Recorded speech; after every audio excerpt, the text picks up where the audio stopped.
दोस्तों, सार्थक academy YouTube channel में आपका स्वागत है। हिंदी व्याकरण के पिछले 7 क्लास में हम लोगों ने जितने भी महत्वपूर्ण बातें थी उसको अच्छे से पढ़ा और समझा था। आज की इस क्लास में हम लोग बात करेंगे विकारी शब्द और अविकारी शब्द, यानी कि रूपांतर के आधार पर रूपांतर या इसी को कहीं कहीं पढ़ने को मिलता है हम लोग को प्रयोग। ठीक है, तो रूपांतर या प्रयोग के आधार पर जो है शब्द के जो है 2 प्रकार होते हैं। कौन कौन होते हैं? तो विकारी और अविकारी। तो सबसे पहले हम लोग बात करेंगे विकारी शब्द क्या है। ठीक है, तो आप देख सकते हैं बोर्ड पर लिखा हुआ है, हमने पहले से ही लिख दिया है, चूंकि अगर लिखते हैं तो वीडियो लंबा हो जाता है। ठीक है, तो वैसे शब्द जिनमें लिंग, वचन, कारक, काल आदि के कारण विकार उत्पन्न होता है। वैसे शब्द, एक बार फिर से सुनेंगे, वैसे शब्द जिनमें लिंग, वचन, कारक और काल आदि के कारण विकार उत्पन्न होता है, उसे क्या कहते हैं? विकारी शब्द कहते हैं। विकार उत्पन्न होने का क्या मतलब हुआ? विकार का मतलब हुआ कि परिवर्तन।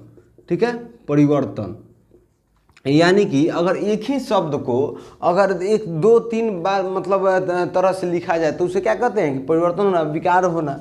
ठीक है, जैसे में अगर हम लिखते हैं, यहाँ पर ध्यान दीजिएगा, जैसे में अगर मान लीजिए हमें घर जाना है, मुझे घर जाना है तो उसे हम लिख सकते हैं मैं घर जाना चाहता हूँ। ठीक है, चाहता हूँ। ठीक है, इसी को अगर दूसरे तरीके से हम लोग क्या लिख सकते हैं कि हम घर जाना चाहते हैं, या फिर लिख सकते हैं कि हमें घर जाना है। ठीक है, इसको मान लीजिए हटा दिया जाए। ठीक है, हमें घर जाना है, या फिर इसे लिख सकते हैं कि मुझे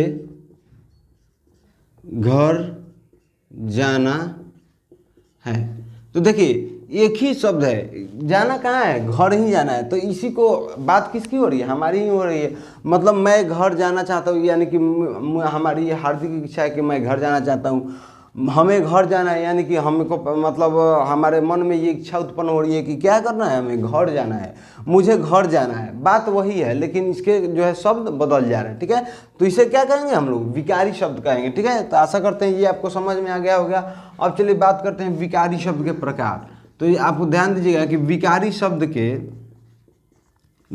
शब्द के 4 प्रकार होते हैं। शब्द के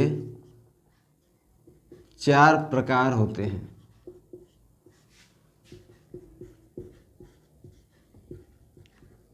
कौन कौन होते हैं? तो सबसे पहले होता है संज्ञा, दूसरा में होता है सर्वनाम, तीसरा में होता है आपका विशेषण। ठीक है, और चौथा होता है क्या? तो क्रिया। इसको बोलते हैं नाउन, इसको बोलेंगे प्रनाउन, इसको बोलेंगे क्या? तो इसको बोलेंगे कि एडजेक्टिव, और इसको बोलेंगे वर्ब। ठीक है, तो ये जो था वो विकारी शब्द होगा। अब इसको जो है बारी बारी से आगे पढ़ेंगे, पहले इसके बाद हम लोग अविकारी शब्द पढ़ लें। ठीक है, तो चलिए बात करते हैं अब हम लोग अविकारी शब्द की। अविकारी शब्द किसे कहते हैं? तो देखिए, वैसे शब्द जिनमें कोई विकार उत्पन्न नहीं होता। ठीक है, वैसे शब्द जिनमें कोई विकार उत्पन्न नहीं होता उसे हम लोग क्या कहेंगे? अविकारी शब्द कहेंगे। और जिसमें विकार उत्पन्न होगा उसे क्या कहेंगे? विकारी शब्द कहेंगे। और जिसमें विकार उत्पन्न नहीं होगा उसे क्या कहेंगे? अविकारी शब्द कहेंगे।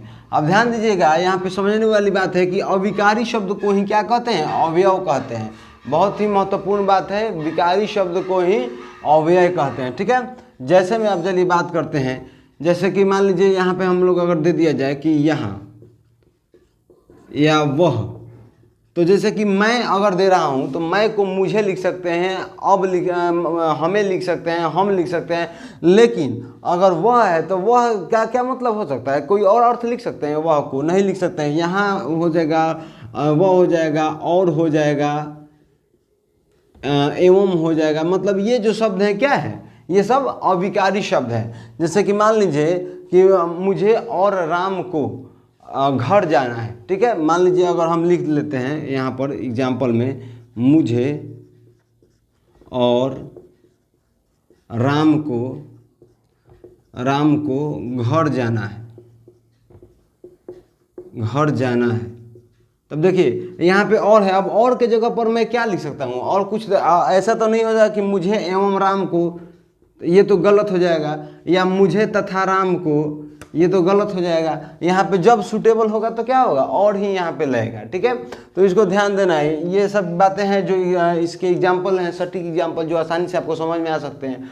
अब चलिए बात करते हैं कि अभिकारी शब्द के प्रकार कौन कौन से हैं। तो ध्यान दीजिएगा, इसके भी 4 प्रकार हैं। कौन कौन से हैं ये देखते हैं। सबसे पहले तो सबसे पहले आता है आपका क्रिया विशेषण, क्रिया विशेषण।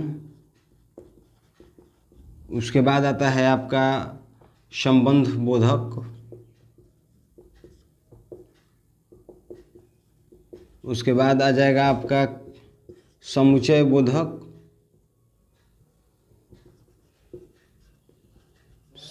समुच्चय बोधक, और उसके बाद में आ जाएगा आपका क्या, तो विस्मयादि बोधक, विस्मयादि बोधक, ठीक है। तो देखिए ये 4 ये हो गया, और 4 हम लोग को विकारी में, यानी कि संज्ञा, सर्वनाम, उसके बाद में विशेषण, क्रिया, उसके बाद में क्रिया विशेषण, संबंध बोधक, विस्मयादि बोधक, और यहाँ पे एक रह गया समुच्चय बोधक। यानी कि ये 8 जो है हम लोग को पढ़ना है। तो अब हम लोग बारी बारी से पहले संज्ञा पढ़ेंगे, इसके बाद वाले वीडियो में संज्ञा, सर्वनाम, विशेषण के बारे में बात करेंगे, ठीक। उसी तरह से आगे बढ़ते चलेंगे जाएंगे, ठीक है। तो अगर ये आपको वीडियो अच्छा लगा होगा तो चैनल को सब्सक्राइब करने के साथ शेयर कर लीजिएगा, और ध्यान रखिएगा ये जो वीडियो है आपका, वो आपका SSC GD के लिए भी बहुत महत्वपूर्ण है। उसके साथ साथ स्टेट पुलिस में भी अगर आप की तैयारी करते हैं स्टेट पुलिस की, तो इससे बाहर नहीं आएगा, ठीक है। तो इसको अच्छे से तैयारी कीजिए, वीडियो को पूरा देखिएगा। धन्यवाद।